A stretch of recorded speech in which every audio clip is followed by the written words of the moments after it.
Yung, yung Singapore natin, Sing-sing na. pwede. Ano yun? I-video ko yung isda natin. Yan, isda natin. Lagay ko link sa YouTube. Yung pating, no? Hoy, sakura.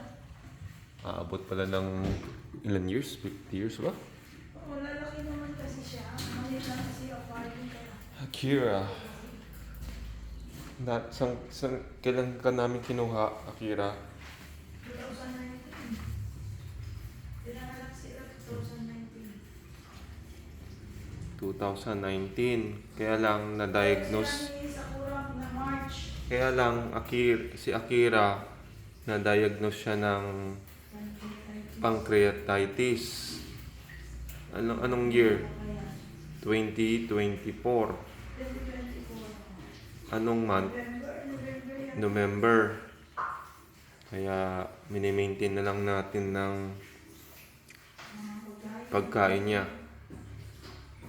Puro ano na yung Check up ulit yan. ano yung gamot yun? Gamot ng hindi, maintenance na yung mga pagkain niya. Pagkain niya, mga digestive. Digestive, ang tawag doon, mga pagkain niya. Special na yung pagkain. Yung digestive na mga hindi solid. Dog food. Hindi solid, no? Yung malambot. Kasi di na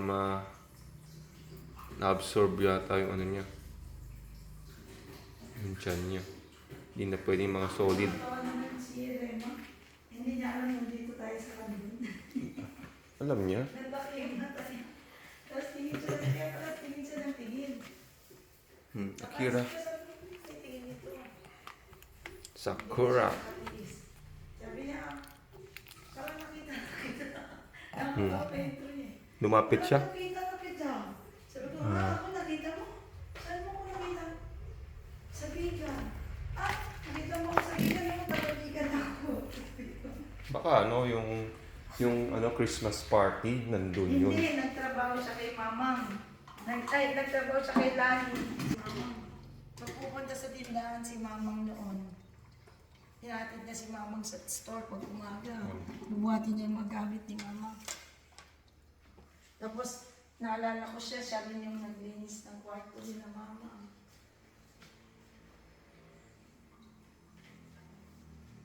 Hi, my name is Jeffrey. I'm turning on 50 years old right now. Oh shit. Hindi pa right now This year. This coming September. This coming September. Ano sa tago ko mo It was, ilan years yun yung sinabi kong nagsabi ako. 32 years old. Grabe. We're getting old. We're getting old. Ngayon sa may salamin na. Pero ang grado ko is, ang reading ko is 150. Pero yung malayuan daw, 25 daw. Ibig sabihin, yung vision ko sa malayo, pwede pa. Kasi 25 eh. Ang vision is 2020, di ba? Hindi naman masyado ano. So, ibig sabihin, malinaw pa yung mata ko Ako wala na. sa mga malayo. Kaya minsan doon, hindi na ako sa cellphone. Kasi ano na siya. Irradiation na.